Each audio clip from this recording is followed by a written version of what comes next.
चंद्रबाबू पैसे कमाने के लिए हैदराबाद जाता है। वहाँ एक व्यापार शुरू करने के लिए गहरी सोच में पड़ जाता है।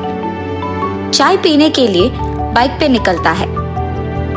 सर्कल के पास ट्रैफिक पुलिस कुछ लोगों को समझाते रहता है। उसी तरफ जाते हुए चंद्रबाबू को पुलिस पकड़ लेता है।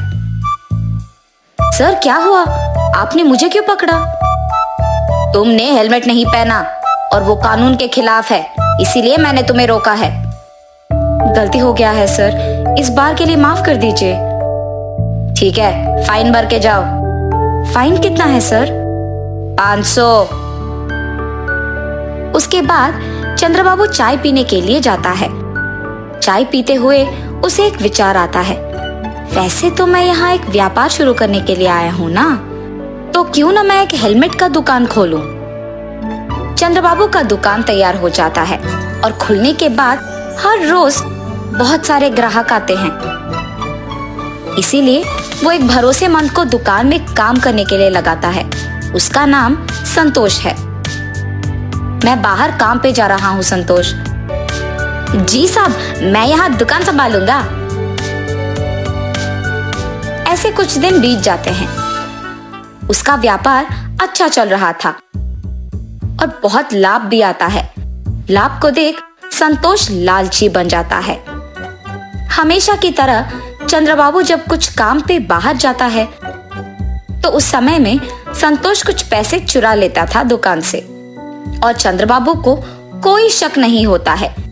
ऐसे ही कुछ दिन गुजर जाते हैं। संतोष, तुम्हारा वेतन कम है ना? जी साहब। ठीक है, अब से तुम्हारा वेतन होगा 10,000 रुपए। बहुत बहुत शुक्रिया साहब। अब से इस दुकान का ख्याल तुम्हें ही रखना होगा, ठीक है? मुझे गांव जाना होगा, वहां कुछ काम है। 10 दिन बाद आऊंगा। जी साहब, आपके आने तक मैं दुकान का बहुत अच्छा ख्याल रखूंगा।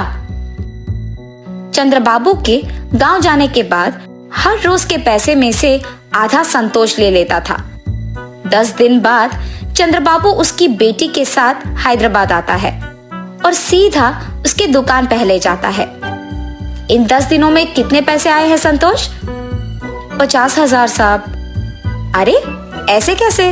हर रोज का हमें 10,000 मिलता था ना, इतना कम कैसे हो गया? चंद्रबाबू को उस पर शक आता है, मगर वो कुछ कहे बिना वहां से चले जाता है। क्या हुआ पापा? कुछ नहीं बेटी, मेरे गांव आने से पहले हमारा दुकान लाभ में चल रहा था, लेकिन इन 10 दिनों में बहुत कम हो गया है। लगता है कि हेलमेट ज्यादा नहीं बिक रहे हैं। पापा, शायद संतोष कुछ पैसे ले रहा है। अरे नहीं नहीं, वो ऐसे नहीं करेगा, बहुत ईमानदार है वो। अच्छा ठीक है पापा, आप आके पहले खाना खा लीजिए। सुबह के समय में दिव्या दुकान को किसी के आने से पहले एक सीसी कैमरा लगवाती है और वहां से चले जाती है। हमेशा की तरह रोज के पैसों में से कुछ संतोष ले लेता है और ये सब दिव्या सीसी कैमरा के फुटेज में देखती है। लेकिन सीसी कैमरा के बारे में दिव्या के अलावा और किसी को नहीं पता था। दिव्या उसके पिता को ये सब दिखाती है और चंद्रबाबू को बहुत गुस्सा आता है।